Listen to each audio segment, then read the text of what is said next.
이 시간 우리 합심해서 기도하십니다.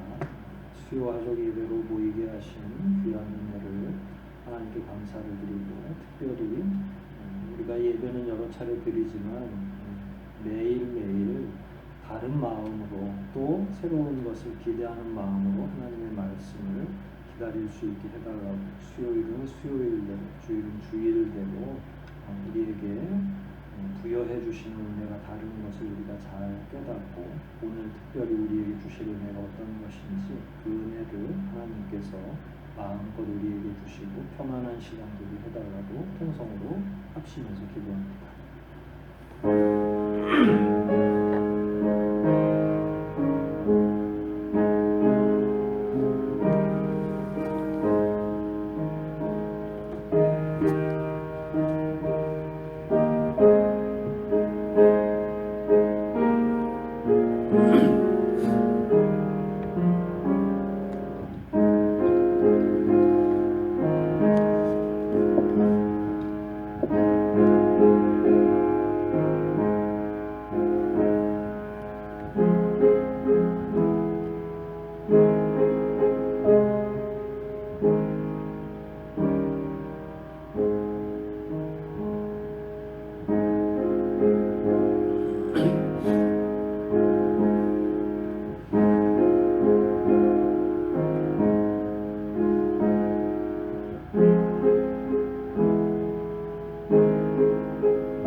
자비하시고 거룩하신 아버지 하나님, 무더운 날씨 가운데에서도 우리들을 지켜주시고, 특별히 이처럼 하나님의 귀한 은혜 가운데 수요 예배로 대면하여 예배할 수 있는 은혜를 베풀어 주시니 감사합니다. 비록 소수가 모여있지만 하나님께서 우리를 향해 하시고 싶은 말씀이 무엇인지, 과연 우리가 무엇을 조추며 어떻게 살아야 되는지를 배울 때에 저희들에게 은혜가 넘쳐나게 도와주시고, 군주에 있는 우리 모든 성도들의 삶을 지켜주시고, 이 자리에 참석하지 못했다 하더라도 말씀을 사모하고 예배를 사모하는 우리 모두가 되게 도와주시옵소서. 시작하는 시간이오니 끝나는 시간까지 아버지께서 함께 하실 것을 믿사오며 우리를 구원하신 예수 그리스도 이름 받들어 감사하며 기도하옵나이다. 아멘. 시편 말씀 계속 강독하도록 하겠습니다. 시편 78편 말씀입니다. 작은 성경, 제가 가진 성경은 작은 성경인데 833면입니다.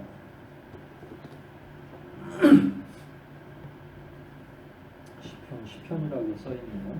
시편 78편 말씀 1절부터 11절까지 말씀만 먼저 살펴보도록 하겠습니다. 한 절씩 교독하고 마지막 11절 말씀을 합독하겠습니다.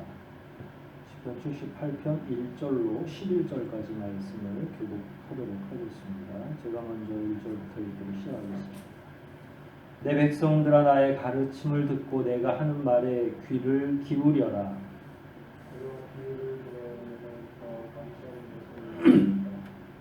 이것은 우리가 이미 들어서 알고 있는 것이며 우리 조상들이 우리에게 전해준 것이며,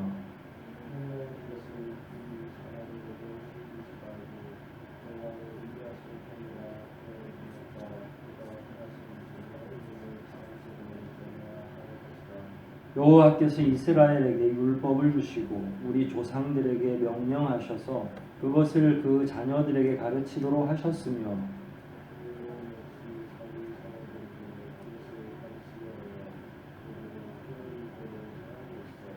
그들이 하나님을 신뢰하고 그가 행하신 일을 잊지 않으며 항상 그의 명령을 지키도록 하셨다.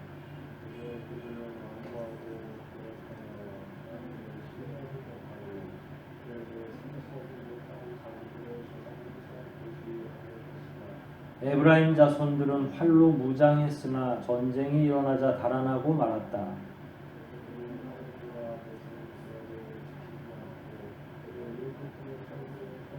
같이 읽습니다. 여호와께서 행하신 일과 그가 보여주신 기적을 잊었다.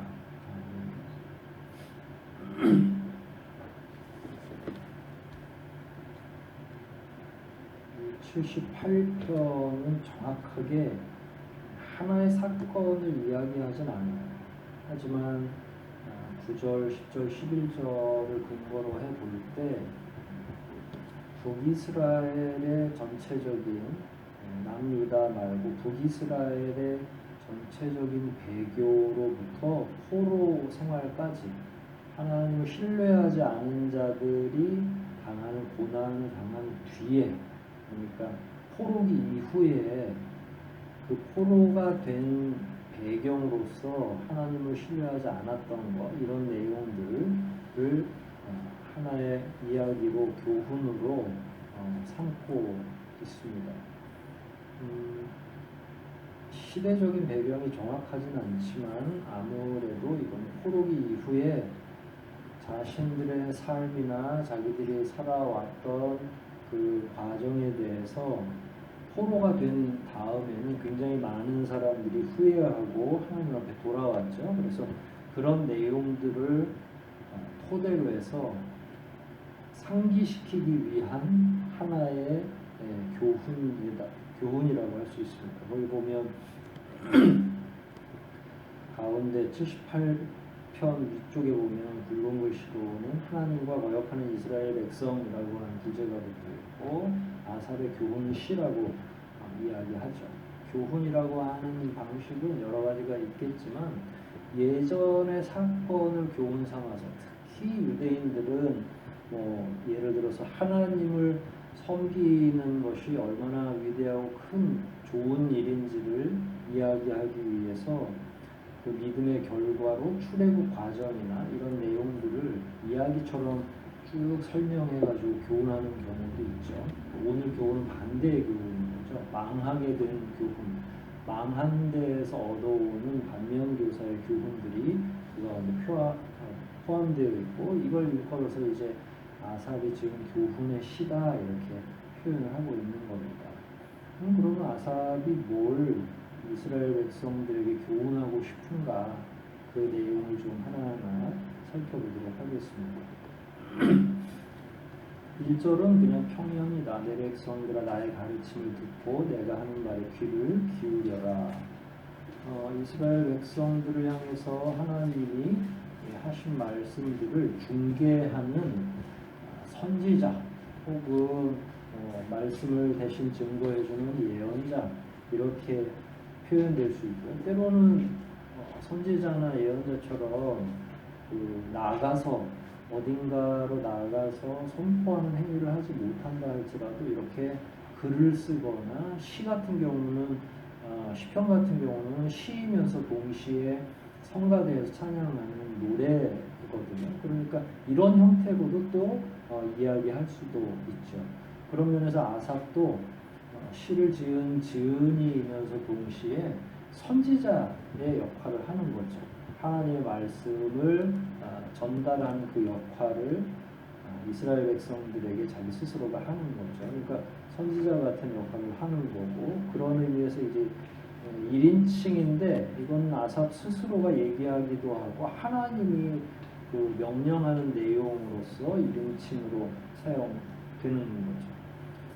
내 백성들아 그랬으니까 이제 아삽이 이스라엘 백성들을 향해서 애정어린 표현으로 우리 백성들, 내 백성 이렇게 이야기할 수도 있지만 당연히 하나님 입장에서 보는 거죠.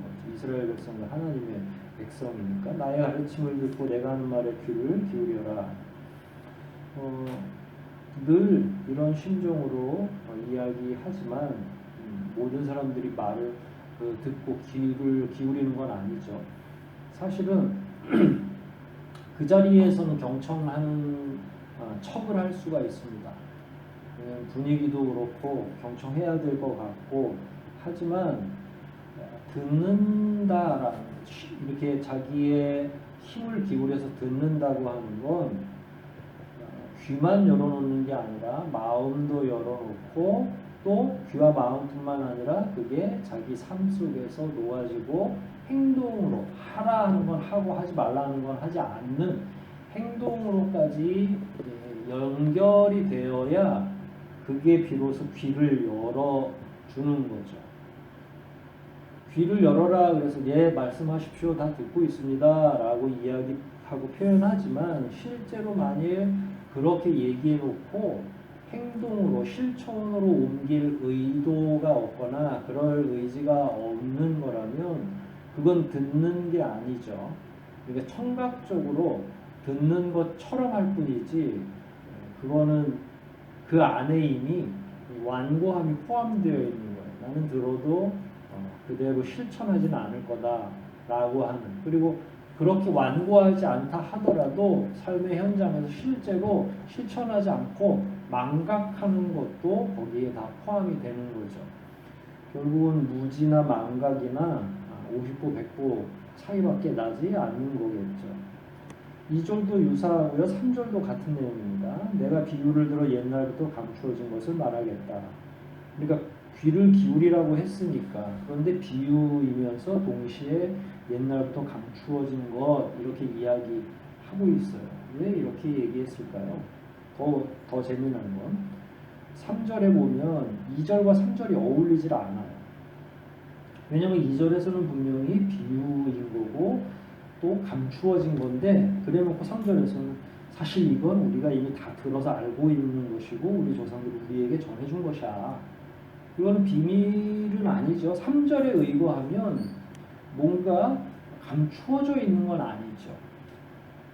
그러니까 그런 면에서 방금 설명했던 것처럼 누차에 걸쳐서 성경의 기자들 혹은 예언자들이 하나님의 말씀을 전달해 주는데 백성들이 도리어 행치 않아서 결국은 잊혀지거나 망각되거나 혹은 의도적으로 말씀을 거절하는 것, 이런 것들이 계속되니까 사람들이 글을 통해서나 혹은 대화를 통해서는 말씀을 알아요.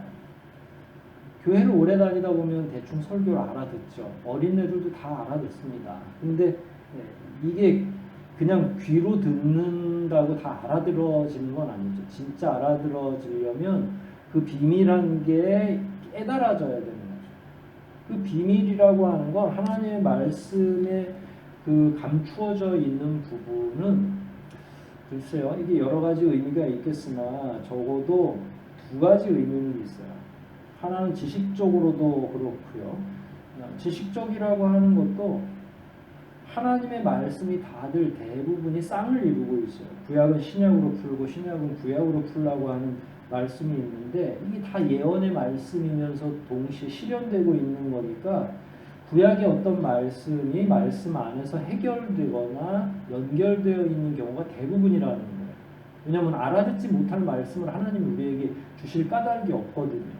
그러니까 그런 것이 우리 안에서 은유적으로나 혹은 감추어져 있는 것, 그리고 그걸 비로소 깨달았을 때 확실하게 아는, 이게 굉장히 중요한 깨우침인데, 그런 지식적인 것도 깨달음의 그 과정이 있는 거고요. 또 하나는 지금 말씀드린 2절과 3절에 나오는 예인데, 들으려고 하지 않기 때문에 이스라엘 백성들이 언어로나 문자로는 다 알아요. 하나님의 말씀. 하지만 그게 이미 오래전부터 무시되어 왔기 때문에 이스라엘 백성들 사이에서는 하나님의 말씀 자체가 능력으로 와닿질 않는 거죠. 오랫동안 계속 행동으로 옮기질 않았던 거예요. 의도적으로든 의도치 않았든 계속 하나님의 말씀을 본의 아니게나 혹은 악한 마음으로 행동으로 옮기지 않음으로 인해서 그 말씀이 자체가 사장된 거죠. 그러니까 말씀이 해석이 되거나 할 때는 지식적으로는 알아듣는데 그게 내 삶에서 어떻게 작동해야 되는지는 더 이상 능력으로서 말씀으로 다가오지도 않고 행동하지 않았기 때문에 네네 알겠어요. 그리고 그야말로 장난꾸러기 아이들이 빨리 1교시 끝나고 2교시 끝나고 간식 먹을 시간 기다리는 것처럼 하나님의 말씀이 들릴 때에는 듣는 척은 하지만 얼른 끝나서 집에 가기를 원하는 것과 마찬가지죠.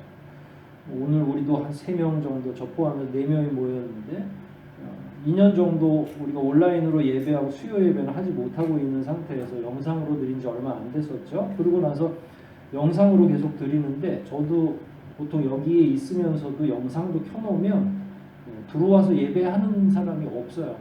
수요일 그 시간에. 참 희한하죠.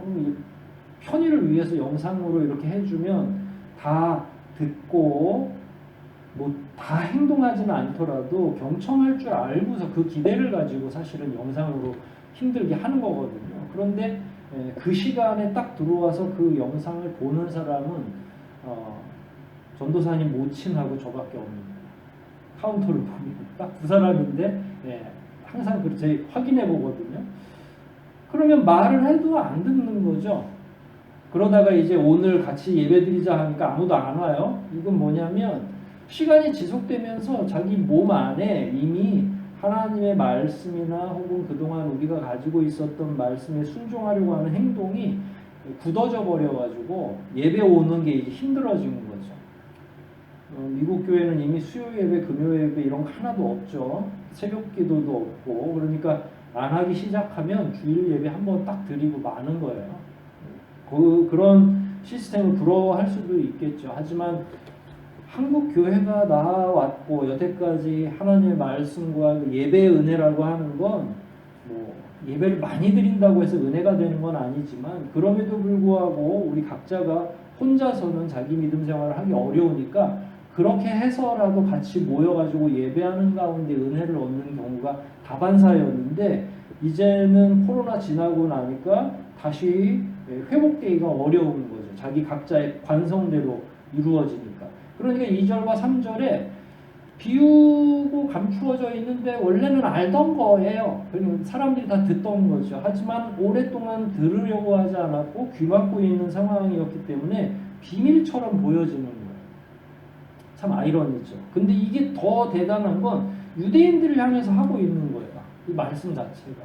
유대인은 어떤 민족입니까? 하나님 말씀의 민족이고 하나님께서 거룩하게 삼으려고 거룩한 백성으로 부른 존재들이잖아요. 그런데 이제 어느 순간에 끊임없이 계속 모세를 통해서 그리고 그 이후에 있었던 많은 선지자들을 통해서 말씀해 주셨는데도 계속 비유가 되고 계속 감추어진 게 되는 거죠.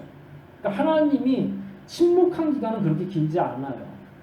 하도 답답하실 때에는 구약과 신약 사이의 중간기에 침묵하셨죠. 하지만 대부분은 늘 선지자들을 통해서 말씀하셨어요. 그럼에도 불구하고 이스라엘 백성들이 들었는데도 불구하고 알아듣지 못하고 감추인 비밀이 됐다는 건 참 아이러니한 이야기죠. 오늘날 우리들하고 아주 비슷한 거예요. 근데 이게 얼마나 역행된 거냐면 4절로부터 7절까지 보면 원래 하나님이 전달하시는 목적이 명확하게 드러나 있어요. 왜 내가 이 말을 너희들에게 하냐면 이런 목적이 있기 때문이야. 이래야 은혜를 받고 하나님의 사랑 안에서 거할 수 있어 라고 하는 거예요. 4절부터 한번 볼게요. 우리는 이것을 우리 자녀들에게 숨기지 말고 여호와의 위대하신 행위와 그의 능력과 그가 행하신 놀라운 일을 다음 세대에 전해야 할 것이다 이렇게 했는데 전하는 게 가정과 교회의 사명이다. 그냥 예를 들어 풀어 설명하자면 그런 거죠. 믿는 자를 세우신 여러분들을 하나님의 그의 나라로 부르신 까닭은 사절 같은 거예요. 한 사람 한 사람을 부르신 목적은 뭐예요? 다음 세대에 전해야 되는 것. 그게 가정이든 개인이든 더 넓게는 교회든 사명인 거예요.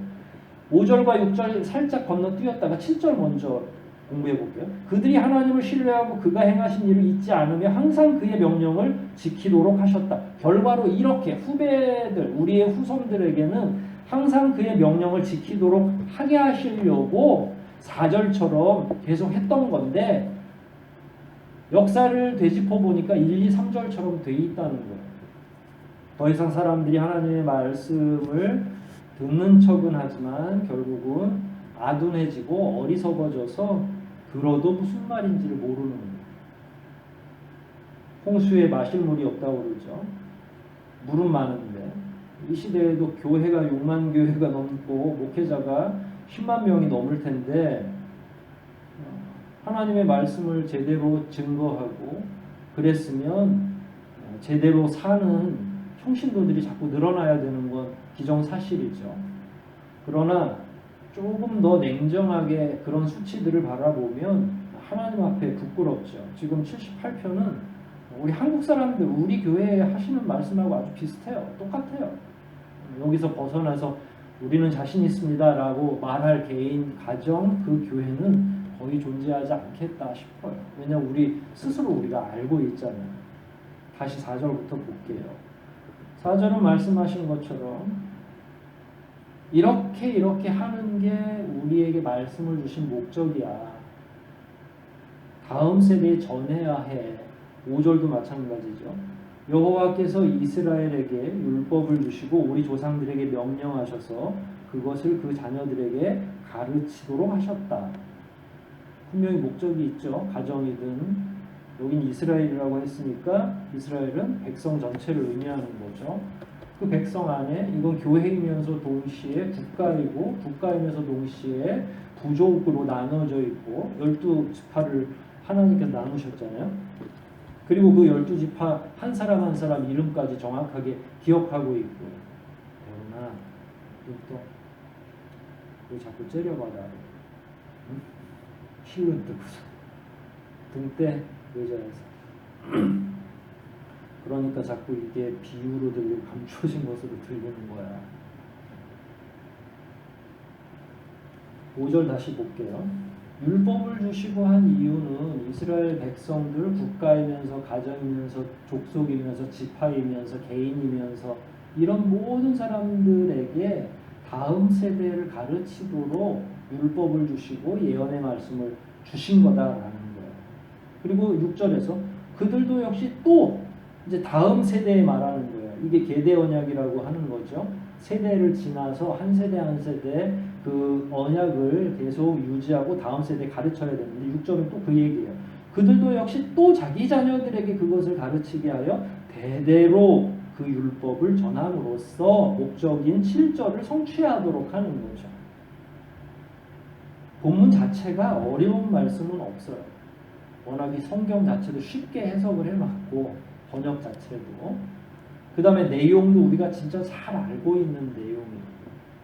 하지만 문제는 이렇게 쉬운 목적을 우리에게 알려주셨는데도 불구하고 그 목적이 성취되지 않는 게 문제인 거예요. 그래서 다시 늘 2절로 돌아가게 되는 거죠. 그게 결국은 아리송한 비유로 들리고 감추어진 것처럼 들리고 도대체 듣는데 이해가 안 되기도 하고. 왜 그러느냐? 8절 때문에 그래요. 8절처럼 했기 때문에. 이제 그들은 완고하고 거기 나오는 단어들 다 보세요. 부정적인 용어들이거든요. 완고하고 거역하며 하나님을 신뢰하지 못하고 그에게 성실하지 못한 자기 조상들처럼 되지 않을 것이다. 예나 지금이나 유사하죠. 역사에는 두 부류의 사람들이 삽니다. 항상 남은 자들처럼 경건한 자들의 흐름과 역사가 쭉 이어지죠. 성경에서부터 지금까지 동일합니다.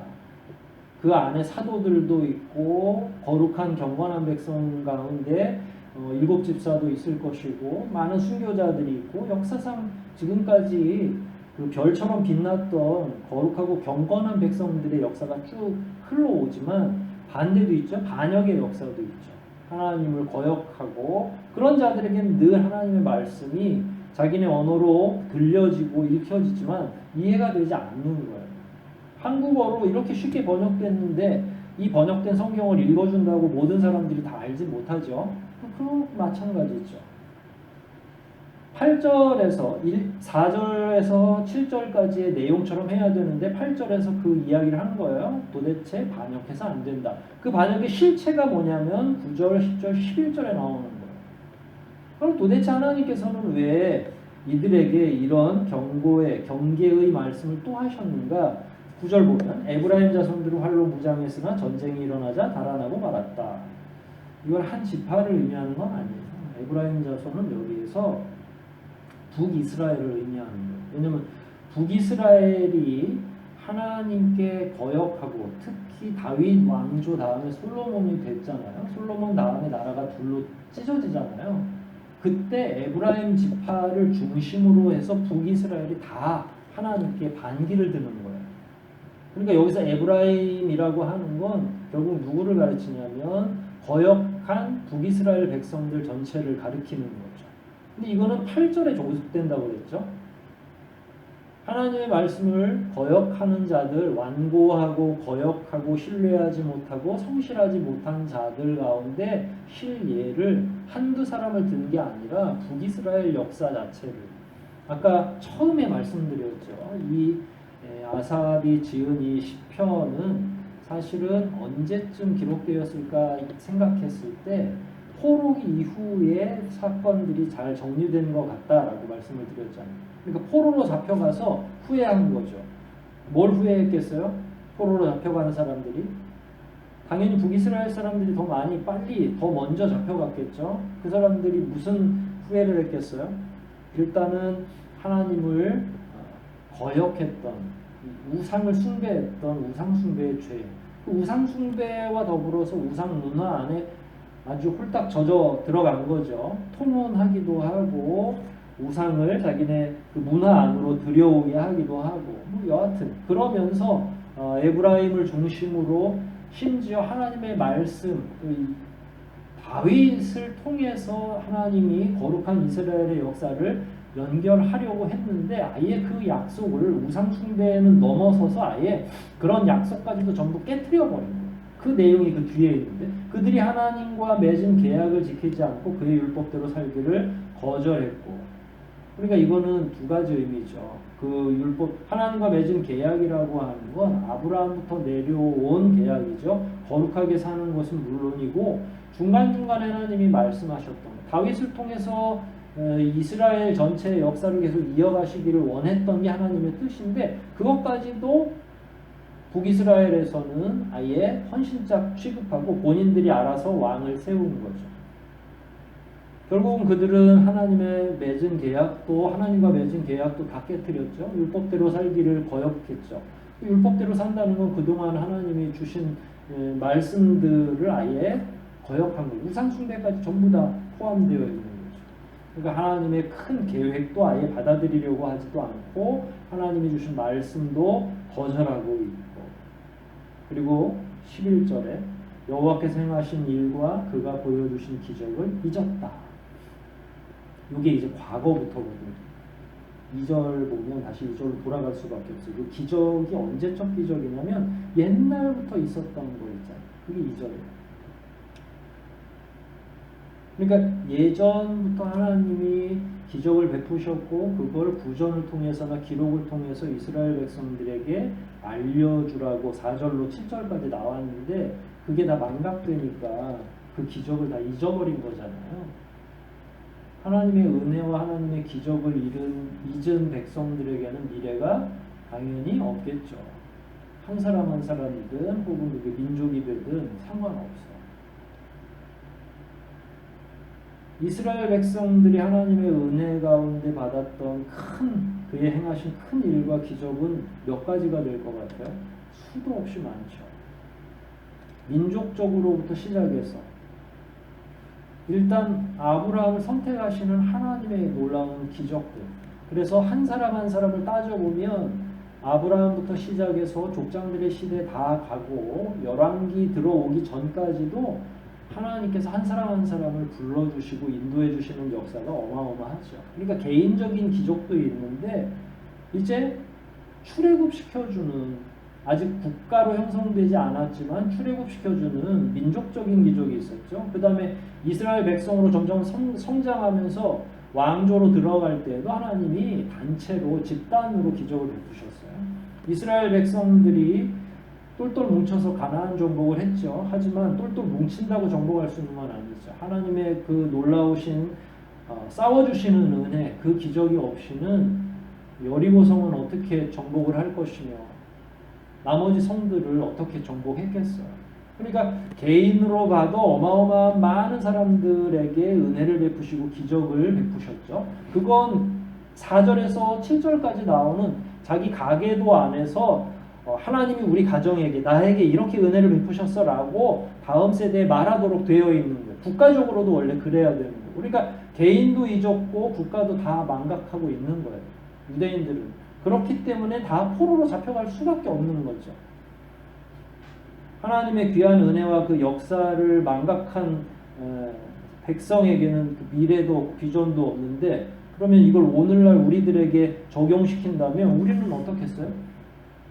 우리는 기적을, 여러분들이 개인적으로 하나님과 맺고 있는 그 은혜 언약, 혹은 하나님과 나 사이에 있었던 놀라운 일, 하나님이 나를 구원해 주시고 지금까지 성장하게 도와주신 그 과정, 이런 기적들을 매 순간 또렷하게 기억하고 있는가라는.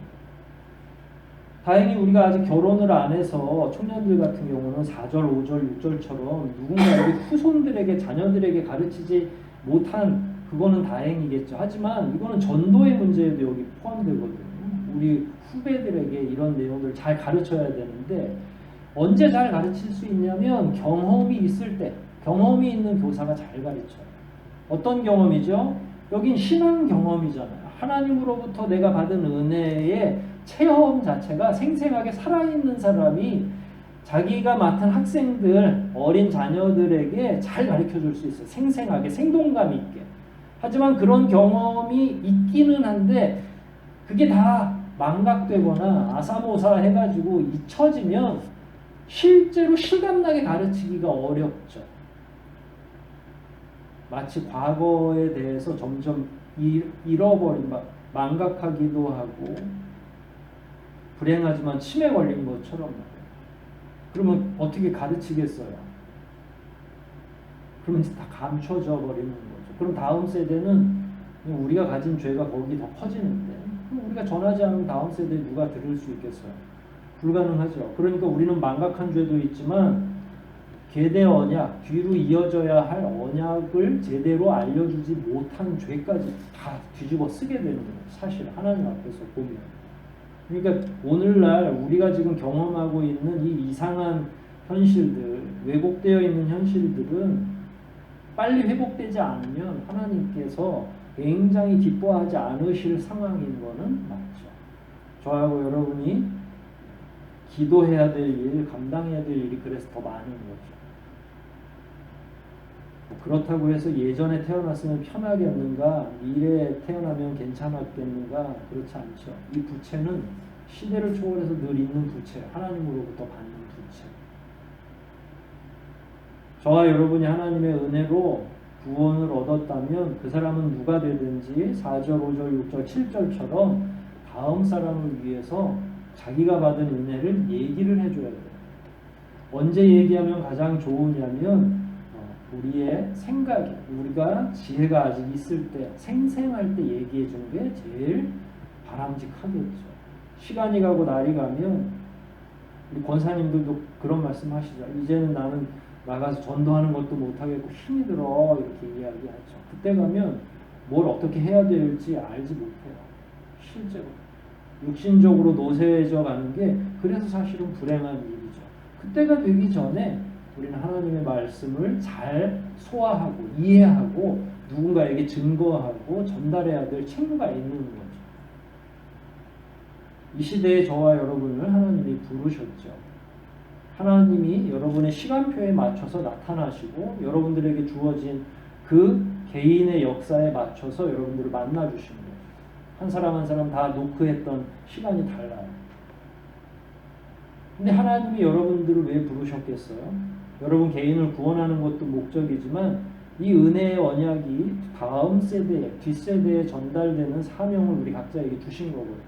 그건 목사에게만 주신 게 아니에요. 저는 저대로 하나님의 부채가 있는 거고 여러분 개인은 여러분대로 하나님의 부채가 있는 거죠. 저보다 여러분이 조금 가벼울 수는 있지만 그럼에도 불구하고 여러분이 감당해야 될 부채는 명확하게 있는 거죠.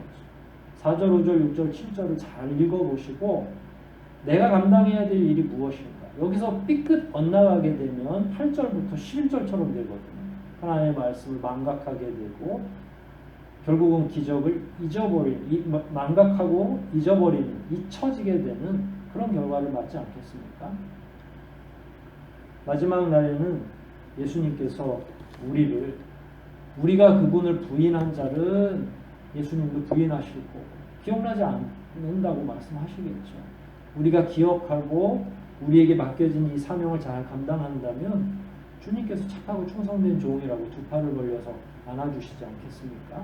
이런 전체적인 그림들을 잘 생각하면서 오늘 단순한 말씀이지만 우리가 받은 말씀들을 다음 세대 후배들에게 잘 증거해서 하나님이 우리를 선택하신 구원의 목적 두 가지, 개인적으로는 우리를 사랑하시고 구원하시는 것, 또한 우리를 통해서 다른 사람을 구원케 하시려는 이 두 가지를 우리 안에서 잘 성취하고 하나님께서 부르실 때까지 최선을 다해 살아가는 저와 여러분 되시기를 주의 이름으로 권면드립니다.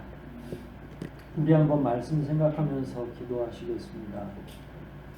복잡하지 않은 말씀, 잘 이해할 수 있는 말씀들입니다. 하지만 복잡해서 이해 못하는 게 아니라 단순하지만 말씀이 희미해지는 그런 시기가 있죠.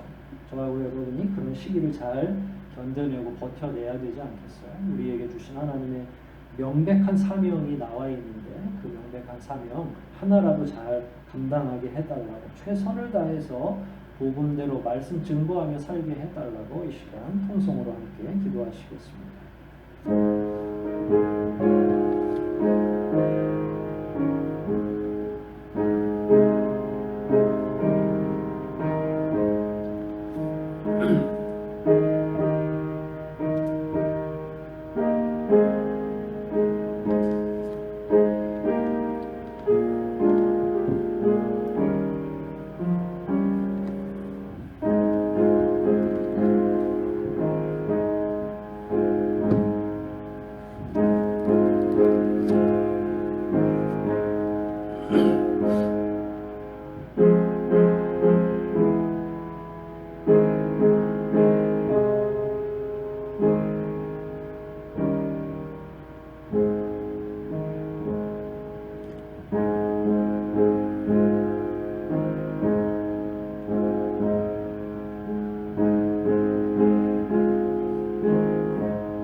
하나님 아버지 감사합니다. 오늘도 시편 말씀을 통해 우리 개인에게 그리고 이 시대를 향해 하시는 말씀을 깨닫게 하시고 찔림이 있게 하시고 회개케 하시니 감사를 드립니다. 우리가 참으로 게을러지고 말씀을 듣는 척하지만 순종하지 못하는 어리석음을 가지고 있는 것을 다시 한번 고백하오니 저희들의 생각과 저희들의 행동이 저희들의 입술과 또한 우리 행위가 일치할 수 있도록 도와주시옵소서. 10개를 들으면 적어도 한두 개라도 실천하려고 노력하는 저희가 되게 해주시고 다음 세대의 복음화가 사실은 어느 몇몇 사람의 책임이 아니라 우리 각자의 책임인 것을 잘 기억하여 삶의 현장에서 그리고 특별한 시간을 만들어서라도 누군가를 전도하고 누군가를 잘 양육할 수 있는 은혜를 베풀어 주시옵소서.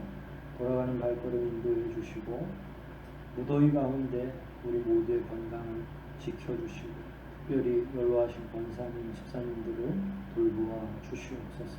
주일을 다시 만날 때까지 우리의 삶을 주도해 주시기를 원하오며 우리를 구원하신 예수 그리스도 이름 받들어 감사하며 기도하옵나이다. 아멘. 하늘에 계신 우리 아버지, 이름이 거룩히 여김을 받으시오. 나라의 마옵시며 뜻이 하늘에서 이룬 것 같이 땅에서도 이루어지이다. 오늘날 우리 일용할 것을 주옵시오. 우리가 우리 죄 지은 자를 사하여 준 것 같이 우리의 죄를 사하여 주옵시고 우리를 시험에 들게 하지 마옵시고 다만 악에서 구하옵소서. 되게 나라와 강소와 영광이 아버지께 영원히 있사옵나이다. 아멘.